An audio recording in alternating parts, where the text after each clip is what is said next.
Hello दोस्तों, आप सभी का एज अकेडमी में स्वागत है। आज हम शुरू करेंगे ऊष्मा और ताप का दूसरा भाग। पहला भाग पढ़ाया जा चुका है। दूसरे भाग में हम देखेंगे जो बचे हुए पार्ट थे, उस पार्टों को हम देखेंगे। तो हम शुरू करते हैं दूसरा भाग। पहले भाग पढ़ाया गया है, ये सब पढ़ा दिया गया। तो दूसरा भाग में हम शुरू करेंगे, ये सब हो गया था।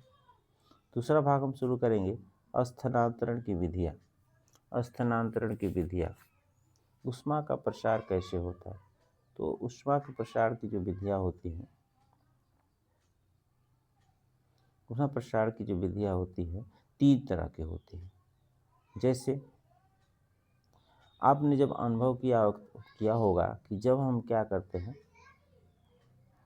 जब गर्म चाय को खाली गिलास में जब हम डालते हैं तो देखते हैं कि वो गिलास कुछ समय के बाद दूसरा सिरा भी गर्म हो जाता है और उसके बाद हम उसको देर तक जब ठंडा छोड़ देते हैं, जब कुछ देर तक खुला छोड़ देते हैं तो वो ठंडा हो जाता है। इसी तरह से आगे कुछ दूरी पर हम खड़े होने पर हमारा शरीर, जब आग है, आग के सामने कुछ दूरी पर जब खड़े हो जाते हैं तो हमारा शरीर गर्म होने लगती है, गर्म हो जाती है। तो इस तरह से ऊष्मा का स्थानांतरण एक वस्तु से दूसरे स्थान तक होता रहता है। तो उसे हम ऊष्मा का संचरण कहते हैं। अर्थात ऊष्मा का स्थानांतरण की वह क्रिया जिसमें ऊष्मा का स्थानांतरण होता है, ऊष्मा एक स्थान से दूसरे स्थान तक चला जाता है, इसी प्रक्रिया को हम कहते हैं ऊष्मा का संचरण। दो वस्तुओं के बीच ऊष्मा का जो संचरण होता है तापांतरण के कारण होता है। अर्थात अधिक ताप वाली वस्तु से ऊष्मा कम ताप वाली वस्तु की ओर चलता है। अधिक ताप वाली वस्तु से ऊष्मा का जो संचरण होता है कम ताप वाली वस्तु की तरफ होता है। तो यहाँ पर हम देखेंगे ऊष्मा संचरण की 3 विधियाँ हैं, चालन द्वारा, संवहन द्वारा और विकिरण के द्वारा। तीनों को हम अलग अलग देखेंगे। तो पहले हम देखेंगे चालन के द्वारा। चालन में क्या होता है, जिसे स्टील के चम्मच के एक सिरे को उबलते जल में कोई स्टील का बीकर ले लेते हैं और इसमें एक चम्मच को डाल देते हैं और चम्मच को डाल देते हैं। तो देखते हैं कि जब ये गर्म पानी को इसमें डाल देते हैं कुछ समय के बाद चम्मच का दूसरा सिरा भी गर्म हो जाता है।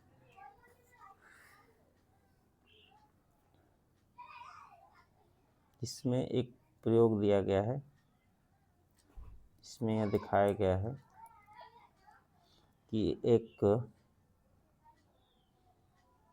एक जार लिया गया है, इस जार में पानी रखा गया है और पानी को गर्म किया जा रहा है। जब पानी को जो हम गर्म कर रहे हैं तो उस यहाँ चम्मच का एक सिरा जो है गर्म पानी है तो दूसरा सिरा भी गर्म हो जाता है। इसका मतलब कि जो ऊष्मा का संचरण होता है पदार्थ के अणुओं के द्वारा होता है। कोई पदार्थ होता है, यहाँ पर हम क्या करेंगे, यहाँ पर जब गर्म करते हैं तो ऊष्मा का संचरण जो होता है दूसरे सिरे तक चला जाता है। इसमें अणु होते हैं और पदार्थ के अणु जो अपने स्थान पर ही रहते हैं और ऊष्मा का स्थानांतरण होता रहता है। इसमें एक और क्रिया विधि दिया गया है। इस क्रिया विधि में दिया कि मेज है, इस मेज पर एक रखा गया है लोहे की पटरी और इस पर ईंट है, ईंट से दबा दिया गया है और इसमें से 4 कीलें ली गई हैं। 1 2 3 4 कीलें मोम की सहायता से इसको चिपका दिया गया है। उसके बाद हम क्या करेंगे, दूसरे से जो हम गर्म करते हैं, स्प्रिट लैंप से गर्म करते हैं। तो जब गर्म करते हैं देखते हैं कि पहली वाली कील, उसके बाद दूसरी वाली, उसके बाद तीसरी, उसके बाद चौथी कीलें जो हैं क्रमशः गिर जाती हैं। क्योंकि जब गर्म कर रहे हैं तो पिन जो होती है, गर्म कर रहे हैं तो गर्म करने के बाद पहले ये सिरा गर्म होता है, इसकी वजह से ये पहले ये गर्म होगा, उसके बाद ये और ये ऊष्मा का संचरण जो होने लगेगा और अधिक ताप से कम ताप पे होगा। इसलिए ये कीलें जो हैं बार एक एक करके गिरने लगती हैं।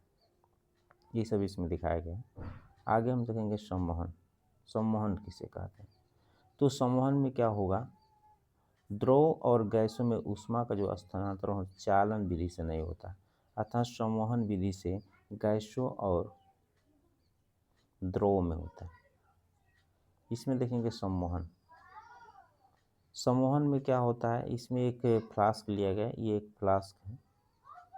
फ्लास्क को क्या किया गया, आधे पानी भर दिया गया है, आधे भाग पानी से भर दिया गया है। ऐसे पोटेशियम परमैंगनेट, जिसको लाल दवा कहते हैं, सूत्र होता है K2MnO4, इसका सूत्र होता है, रासायनिक सूत्र। इसको धीरे धीरे लैंप से गर्म करते हैं। जब लैंप से गर्म करते हैं तो इसमें जो होता है, ऐसे फ्लास्क बना हुआ है। जब ये गर्म करेंगे तो इसके जो अणु होते हैं, जब गर्म करेंगे तो ये वाला जो अणु होता है यहाँ पर चला जाता है और उसके बगल वाला इसका स्थान लेता है, और यही प्रक्रिया बार बार होती रहती है। और ये जो अणु होते हैं अपना स्थान बदलते रहते हैं, स्थान बदलते बदलते बदलते इस तरह से पूरी प्रक्रिया होती है। माने ये संवहन में जो होते हैं, जो पदार्थ के जो अणु होते हैं, पदार्थ के जो अणु होते हैं अपना स्थान बदलते रहते हैं। और उस चालन में जो होता है, चालन में जो होता है, पदार्थ के अणु अपना स्थान बदलते नहीं, एक दूसरे को ऊष्मा देते रहते हैं, बगल वाले को। ये सब दिया गया है। तो इसमें क्या होता है, ऊष्मा का स्थानांतरण जो होता है, ऊष्मा का स्थानांतरण की प्रक्रिया उक्त ये कह रहा है, जब अणु को हम गर्म करते हैं तो फिर ऊपर उठने लगता है। जब अणु को हम क्या करते हैं, गर्म करते हैं तो ऊपर उठने लगता है। लगातार ये प्रक्रिया होती रहती है और इसी प्रक्रिया को हम संवहन कहते हैं। अर्थात संवहन की प्रक्रिया में संवहन की प्रक्रिया में संवहन की प्रक्रिया में जो पदार्थ के अणु होते हैं, पदार्थ के अणु अपना स्थान बदलते रहते हैं। इसी प्रक्रिया को हम संवहन कहते हैं। दैनिक जीवन में संवहन का उपयोग दिया गया। दैनिक जीवन में संवहन का उपयोग, दैनिक जीवन में संवहन का उपयोग, जैसे घरों और कारखानों से निकलने वाला धुआं तथा गैस से ऊपर की तरफ उठकर चली जाती है। या चिमनी होता है, गैस और जो गर्म हवा होता है चिमनी के माध्यम से ऊपर चला जाता है, क्योंकि गर्म होती है और ऊपर उठ जाती है। दूसरा दिया है कि श्वसन क्रिया से निकली वायु सामान्य वायु की तुलना में गर्म होती है। जब हम सांस लेते हैं, सांस छोड़ते हैं तो जो हवा क्या होती है, गर्म होती है। इसीलिए खिड़की, दरवाजे, रोशनदान खोले जाते हैं ताकि जो गर्म हवा होती है बाहर की तरफ जाए। ये मकान होता है, मकान में यहाँ छोड़ दिया जाता है रोशनदान।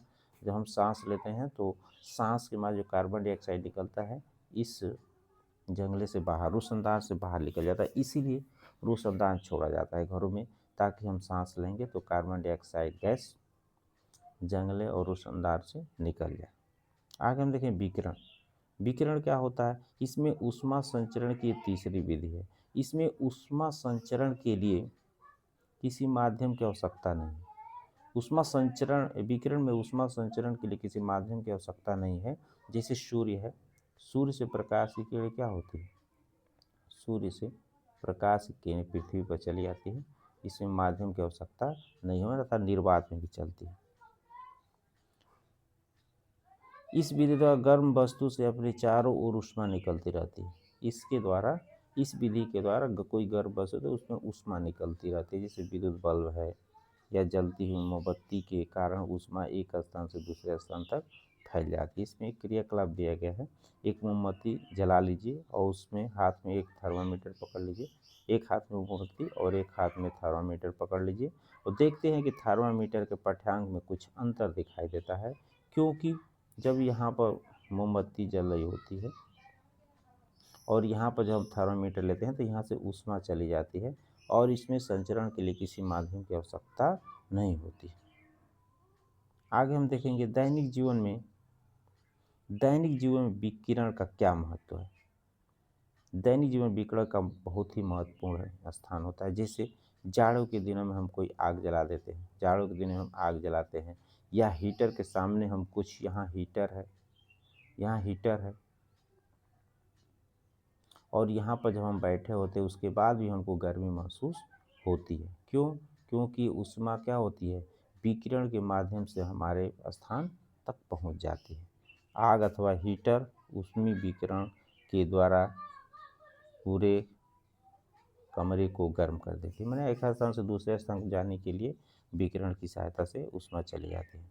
आगे हम लोग पढ़ेंगे ऊष्मा के कुचालक, सुचालक और कुचालक। तो सुचालक मतलब यही दिया कि जब हम स्टील या कोई छड़ लेते हैं, इसको एक सिरे को हम गर्म करते हैं, यहाँ से हम इसको गर्म करते हैं तो तापमान जो होता है यहाँ तक पहुँच जाता है, अंतिम सिरे तक, दूसरे सिरे तक पहुँच जाता है। तो ये चालन विधि द्वारा आता है।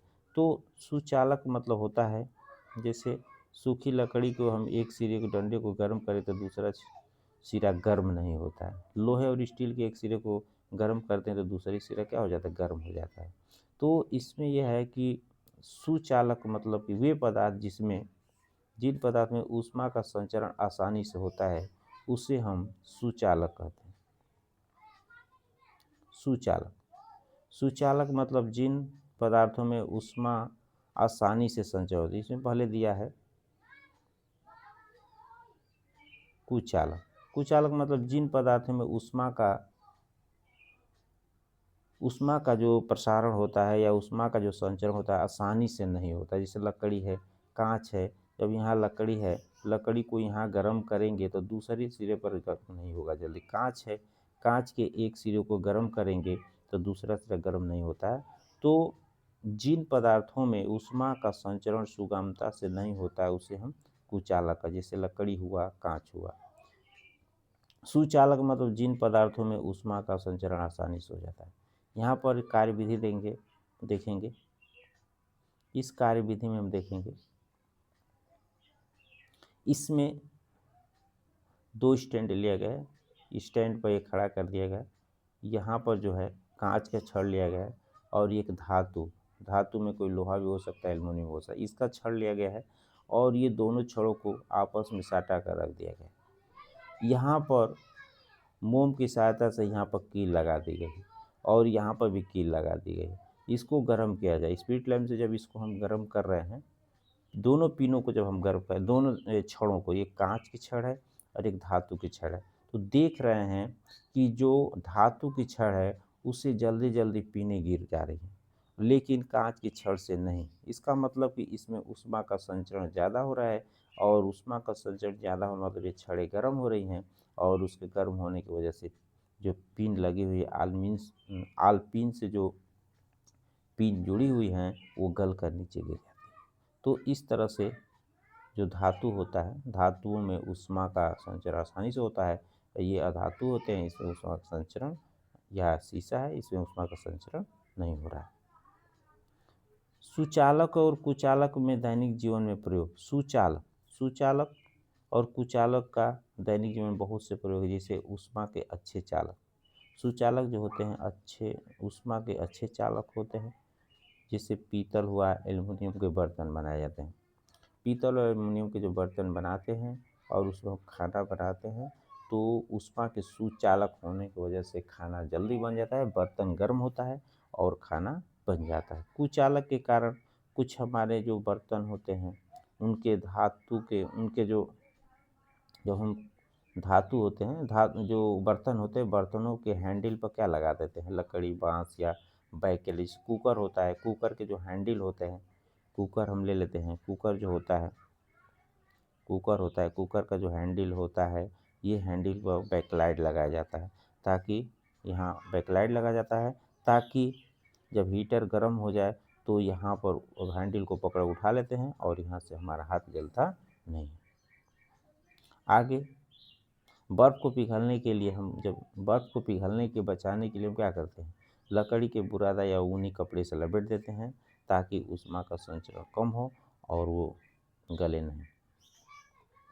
जाड़ों के दिनों में हम क्या करते हैं, हमको ठंडी ना लगे इसलिए ऊनी वस्त्र का प्रयोग करते हैं। आगे हम लोग बढ़ेंगे, पदार्थ की अवस्था है। पदार्थ की जानते हैं आप लोग 3 अवस्थाएं, ठोस, द्रव, गैस। ठोस, द्रव, गैस 3 अवस्थाएं होती हैं। इसमें देखा जाएगा क्रियाविधि।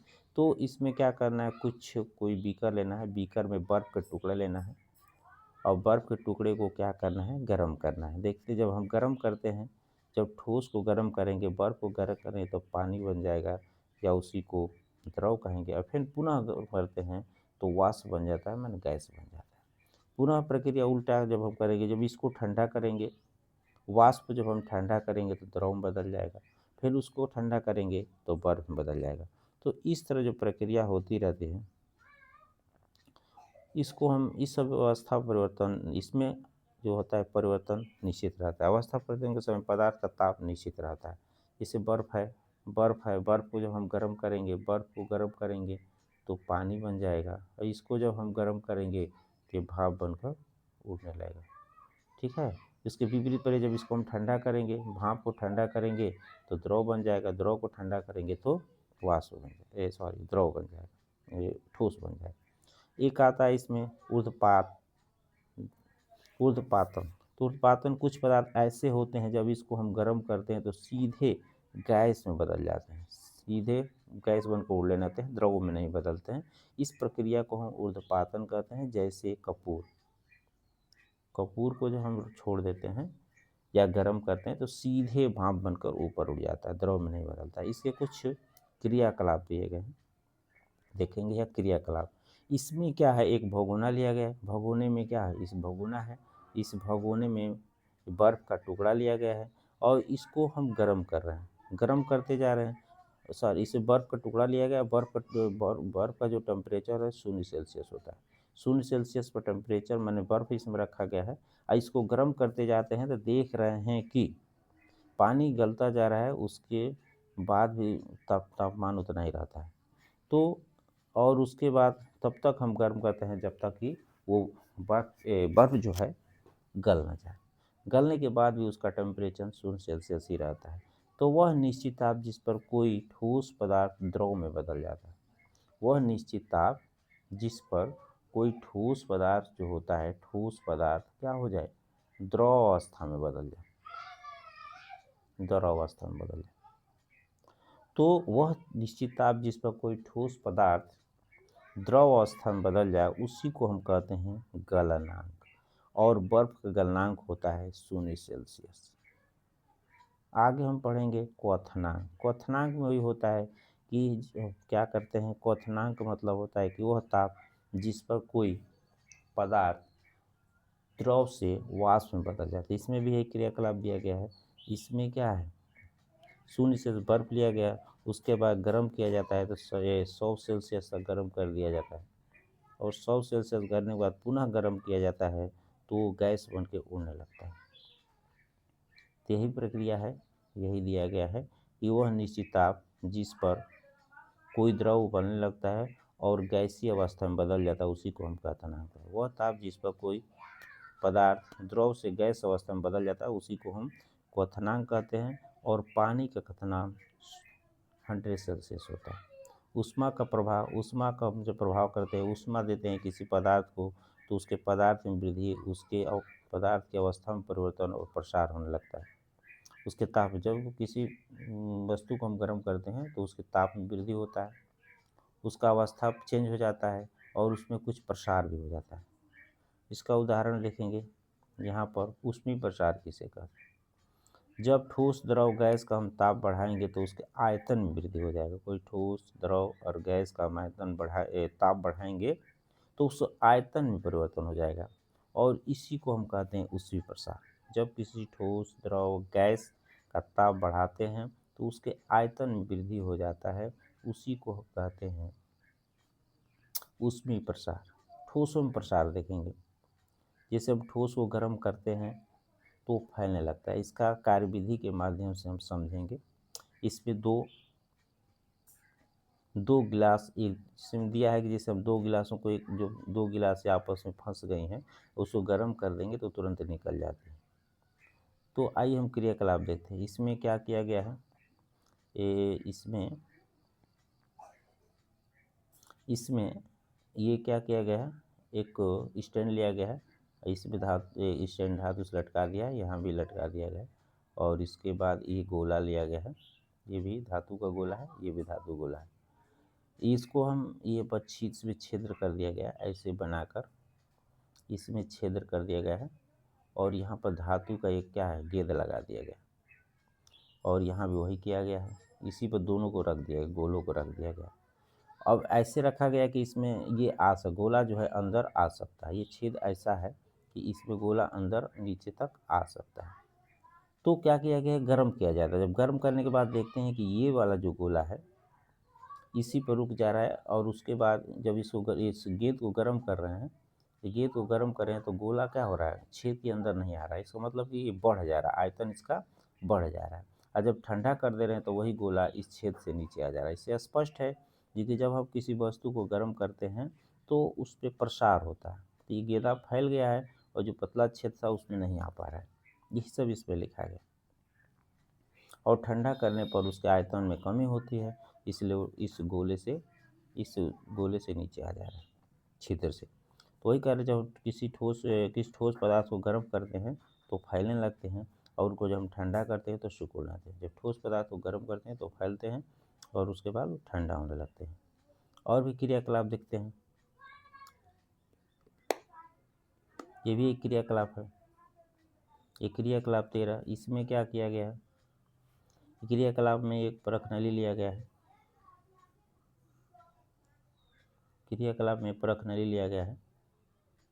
इस परखनली में ये परखनली लिया गया है और इसमें क्या किया है, रंगीन, इसे पानी भर दिया गया।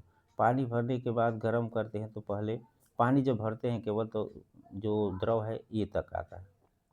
उसके बाद हम जब ऐसे पानी भर देते हैं तो परखनली कहते हैं।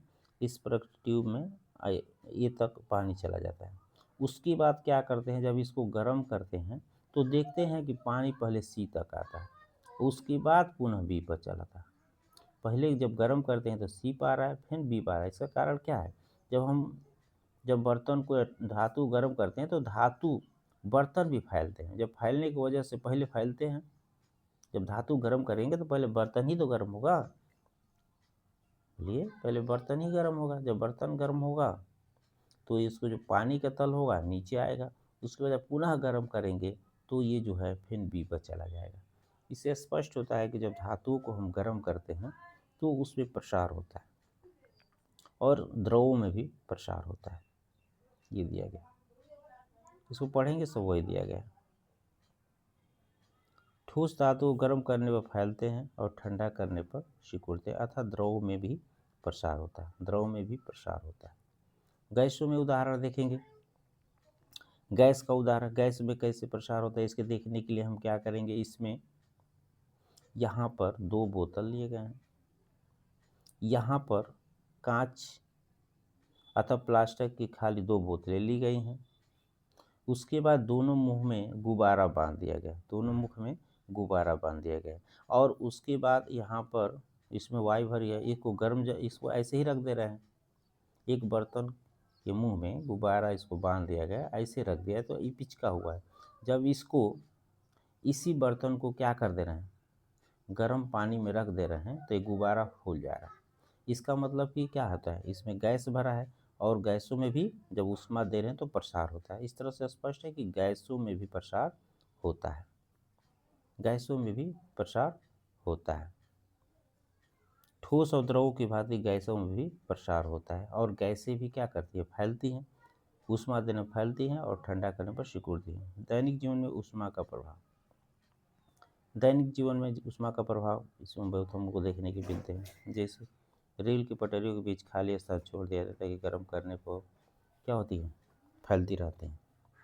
2 खंभों के बीच तार को क्या किया जाता है, ढीला छोड़ दिया जाता है ताकि सर्दी के दिन में सिकुड़ती हैं और सिकुड़ने की वजह से टूटे नहीं। 2 गिलास जब आपस में फंस जाती हैं तो उनको गर्म कर देने पर वो आपस क्या हो जाती है, निकल जाती हैं, क्योंकि उसमें ऊष्मा का क्या हो जाता है, प्रसार हो जाता है। ऊष्मा का प्रसार माने वो उस दोनों गिलासें जब फंसी होती है, जब गर्म करते हैं तो वो गिलासें निकल जाती हैं क्योंकि उससे प्रसार हो जाता है। इस तरह से ये पूरा चैप्टर ख़त्म हुआ। वीडियो अच्छी लगी तो चैनल को सब्सक्राइब करें। धन्यवाद।